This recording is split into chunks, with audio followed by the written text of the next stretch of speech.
Halo semuanya, kembali lagi di channel Mr. Kratin. Dan kali ini kita masih dalam episode kupas saham. Dan di sini kita akan lihat sekilas ya. Sementara ini ada 3 emiten yang akan IPO, teman-teman, yang akan listing ya, yang telah memasuki masa offering. Ini kemarin kita udah bahas untuk RGAS dan juga MSTI, teman-teman. Namun sedikit informasi ya, ini untuk MSTI saya lihat ada perubahan dari segi jumlah saham yang ditawarkan ini saya lihat cukup berkurang ya, sehingga secara persentase hanya 15% dari yang sebelumnya 20%, teman-teman. Jadi sedikit perubahan dari MSCI ya, dari segi jumlah persentase yang ditawarkan kepada publik. Dan hari ini di episode kupas saham yang ke-16 kita akan lanjut untuk membahas dan juga menganalisa sebuah emiten, yaitu dengan emiten IKPM, teman-teman. Dan kita langsung masuk dalam pembahasannya. Dan di sini saya telah menyiapkan sebuah slide yang akan kita gunakan untuk pembahasan kali ini, teman-teman. Namun sekali lagi disclaimer on, segala data yang akan saya tampilkan ini sepenuhnya berasal dari prospektus perusahaan ini.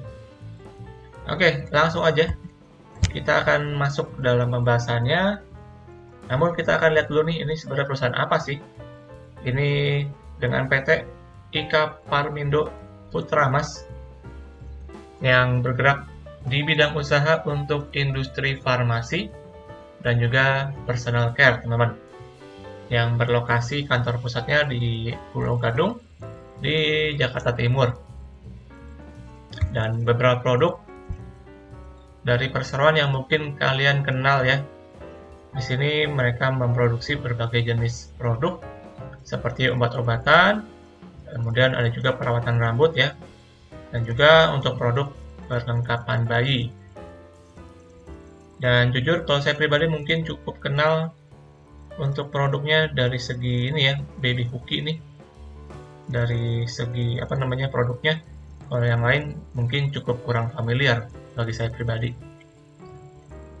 Kemudian untuk prospek usaha dari perusahaan ini yang dimana ini emiten bergerak di sektor kesehatan, dan tentu seiring dengan COVID yang telah lewat dan kelihatannya mulai berubah ya dari segi kebiasaan dan juga gaya hidup, yang dimana sekarang ini masyarakat lebih mendahulukan yang namanya kesehatan. Dan oleh karena itu, sebagai perusahaan yang memproduksi berbagai jenis produk obat-obatan tentunya, ini bisa cukup diuntungkan ya, jadi dari segi prospeknya untuk mengoptimalkan peluang bisnis di industri tersebut. Kemudian dari segi kondisi makroekonomi, yang dimana kita tahu Indonesia masih cukup bisa bertumbuh ya dari segi konsumsinya, dari segi perekonomian, di mana sekarang ini perekonomian global lagi menghadapi tantangan yang cukup berat, teman-teman. Sedangkan dari segi industri kesehatan, kita tahu semenjak COVID kemarin untuk anggaran ya dari sektor kesehatan itu mengalami kenaikan, dan ini membuat dari sektor kesehatan ataupun emitennya mendapat kecipratan ya ibaratnya, teman-teman. Kemudian dari segi resikonya, tentu untuk resiko utamanya terkait dengan kompetitor, yang dimana kompetitornya juga bergerak dan juga memproduksi barang yang serupa. Jadi tentu akan mempengaruhi dan juga berpengaruh langsung terhadap kondisi dan juga kegiatan usaha perseroan. Oke, jadi itu untuk terkait dengan prospek dan juga resiko utamanya, teman-teman, dari perusahaan ini ya. Kemudian untuk penawaran sahamnya, untuk kodenya yaitu IKPM, akan masuk ke dalam sektor healthcare dengan jumlah saham yang akan ditawarkan adalah sebanyak-banyaknya 336 juta lembaran saham kurang lebih, teman-teman ya, atau mewakili 20%, dengan harga penawaran yang saat ini telah memasuki masa offering, yaitu dengan harga Rp165. Maka dengan harga tersebut, total dana yang akan didapatkan oleh perusahaan adalah 55,5 miliar rupiah, teman-teman ya.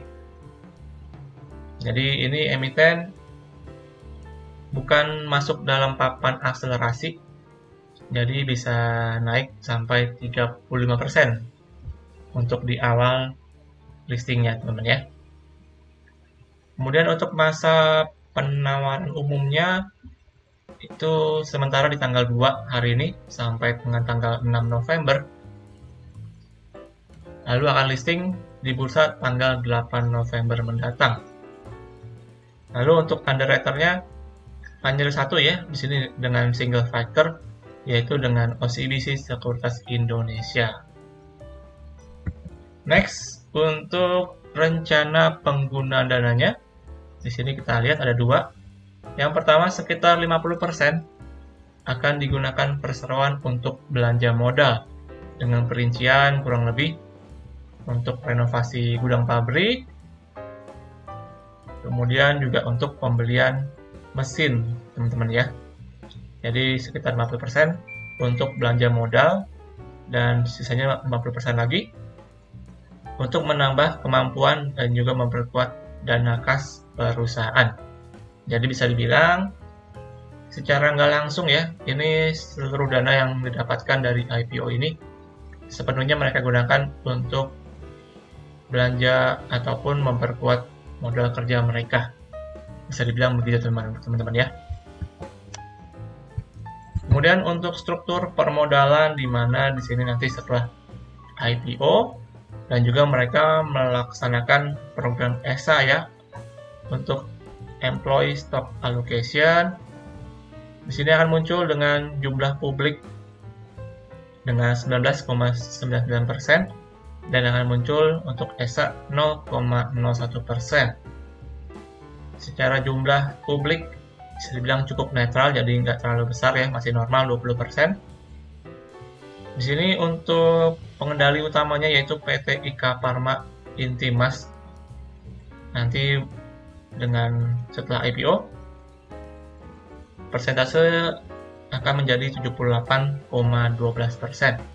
dan juga beberapa perorangan ya di sini. Di sini kalau saya lihat ini merupakan perusahaan keluarga teman-teman ya, karena kita lihat ini untuk marga ininya sama semua nih, jadi keluarga Winata di sini. Jadi bisa saya bilang seluruh pengendali ataupun pemegang sahamnya ini merupakan keluarganya sendiri. Jadi bisa dibilang ini merupakan perusahaan keluarga, teman-teman. Kalau kita lihat di sini juga dari segi komposisinya ya, yang dimana tadi kita lihat untuk yang akan IPO yaitu PT IK Parmindo Putra Mas dimiliki oleh PT IK Pharma Intimas, yang dimana PT ini yang punya juga sama teman-teman. Jadi bisa dibilang ini akan jatuhnya kepada mereka juga ya sebagai pemegang sahamnya. Oke, sekarang kita masuk ke dalam laporan keuangan ya. Di sini kita akan lihat, di sini laporan keuangan mereka per 30 April, jadi sampai dengan triwulan 1 di tahun 2023, yang dimana untuk aset lancar mereka ini berjumlah 259 miliar dengan posisi kasnya hanya 8 miliar rupiah teman-teman di sini. Sedangkan di sini yang cukup besar dengan pihak berelasi ya. Di sini untuk pihak berelasi kalau saya coba lihat dari prospektusnya ini merupakan anak perusahaan mereka yang memang langsung menjual produk perusahaan teman-teman. Jadi tapi ini jatuhnya mungkin kurang liquid ya kalau dari pihak berelasi, karena jatuhnya seperti piutang dan utang teman-teman. Lalu untuk aset tidak lancar 155 miliar dengan total asetnya kurang lebih di angka 415 miliar sampai dengan 30 April 2023. Jadi bisa dibilang di sini untuk rasio kasnya cukup kecil ya, hanya 8 miliar teman-teman. Jadi mungkin mereka butuh modal kerja nih untuk memperkuat kas kan tadi. Oleh karena itu, kenapa kita lihat dari segi rencana untuk pengguna dananya di sini untuk menambah kemampuan dan juga memperkuat dana kas perusahaan. Yang dimana kita lihat di sini secara laporan keuangan, memang untuk kas mereka cukup kecil ya bila dibandingkan dengan total keseluruhan aset mereka nih. Jadi ibaratnya mereka nggak mempunyai kas untuk menjalankan modal kerja perusahaannya. Sementara itu dari segi hutang, kita lihat untuk hutang jangka pendek ini cukup besar, berjumlah 212 miliar, sedangkan untuk jangka panjang 18,9 miliar, maka untuk total hutang mereka berjumlah 231 miliar kurang lebih. Jadi secara hutang ini cukup besar teman, apalagi kita lihat hutang jangka pendeknya di sini 156 miliar. Jadi bisa dibilang mereka akan kesulitan ya dalam membayar hutangnya nih, ditambah dengan posisi kas mereka yang memang cukup kurang liquid bisa dibilang. Jadi itulah kenapa mereka menyelenggarakan IPO ini dengan tujuan untuk memperkuat dari segi modal kerja mereka. Dan untuk hutang ini secara khusus mereka hanya meminjam ataupun mendapatkan pinjaman dari Bank OCBC Sekuritas, yang dimana OCBC Sekuritas merupakan underwriter ya, single dari perusahaan yang akan IPO ini. Jadi bisa dibilang mungkin ya sekalian teman-teman ya, jadi aji mumpung nih. Jadi mereka mengalihkan hutang mereka ini ke dalam IPO ini, bisa dibilang begitu teman-teman ya. Kurang lebih seperti itu untuk gambarannya. Jadi dengan total aset dan juga hutang mereka, maka untuk total ekuitas masih berada di angka 183,9 miliar rupiah di sini. Sebenarnya dari segi jumlah ekuitas masih cukup normal ya untuk perusahaan ini. Namun yang cukup perlu di-note adalah tadi dengan jumlah hutang mereka yang cukup besar, hutang jangka pendek, sedangkan dari jumlah aset mereka itu cukup kurang liquid, teman-teman ya. Jadi ibaratnya mereka untuk membayar hutangnya ini akan cukup kesulitan. Oke. Lalu untuk laporan laba rugi di sini untuk total penjualan mereka sampai dengan 30 April tercatat 143 miliar kurang lebih. Ini mengalami peningkatan sebenarnya dibanding tahun sebelumnya. Lalu untuk posisi perusahaan masih cukup profit di sini dengan total 7,8 miliar. Meningkat cukup signifikan dibanding yang periode yang sama tahun sebelumnya ya. Jadi bisa dibilang ini perusahaan memang secara laba meningkat cukup signifikan di tahun 2023 ini. Namun terlepas dari itu kita lihat dari segi kas mereka yang tadi kita bahas cukup kecil ya dari segi rasionya. Kemudian next untuk kebijakan dividen, di sini perusahaan berencana untuk membayarkan dividen sebanyak-banyaknya yaitu 30% dari laba bersih tahun buku mereka. Jadi di sini mereka berkomitmen ya untuk membagikan dividen sebanyak-banyaknya yaitu 30%, teman-teman. Lalu untuk underwriter seperti yang tadi saya jelaskan ya. Di sini dengan underwriter yaitu OCBC, yang dimana OCBC ini merupakan bank sebagai yang memberikan pinjaman kepada perusahaan ini. Jadi ya bisa dibilang secara nggak langsung ya ada kaitannya kalau saya bilang nih dengan tujuan mereka melakukan underwriter hanya dengan single fighter underwriter yaitu PT OCBC Sekuritas Indonesia. Oke, jadi kesimpulannya berdasarkan tadi kita udah bahas, saya menyimpulkan untuk perusahaan ini adalah yang pertama, ini merupakan perusahaan keluarga ya, seperti tadi saya lihat di bagian strukturnya, yang dimana ini seluruh pemegang sahamnya merupakan keluarga sendiri. Jadi ini bisa saya bilang sebagai perusahaan keluarga yang akan go public ibaratnya melalui mekanisme IPO, teman-teman.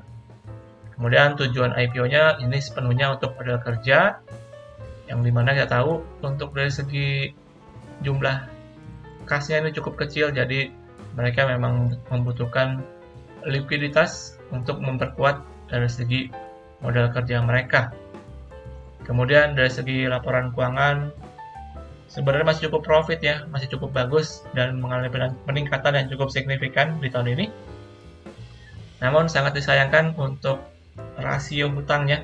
Ini perusahaan mempunyai hutang yang cukup besar bila dibandingkan dengan posisi aset jangka pendek mereka. Ibaratnya jadi dari segi kas mereka itu akan cukup kesulitan dalam segi membayar hutang jangka pendek mereka, teman-teman. Jadi bisa dibilang dari segi rasio hutangnya cukup besar di sini. Jadi dengan ketiga kesimpulan tersebut, saya akan berikan rating dari 5/10 ya untuk perusahaan ini. Berdasarkan kesimpulan yang tadi saya sudah jelaskan kepada teman-teman sekalian. Oke, jadi demikian untuk pembahasan kita di episode kupas saham yang ke-16 kali ini ya, dengan emiten IKPM yang akan listing di tanggal 8 November mendatang. Oke, jadi disclaimer on, segala keputusan dan juga analisa saya ya, ini sepenuhnya kalian juga perlu untuk lakukan kembali analisa ulang. Jadi nggak ada salahnya ya kalian tetap perlu untuk membaca-baca dari segi prospektus mereka supaya bisa terlihat lebih jelas, teman-teman. Oke, jadi demikian untuk pembahasan kali ini. Dan sampai jumpa di episode kupas saham yang selanjutnya. Salam trading.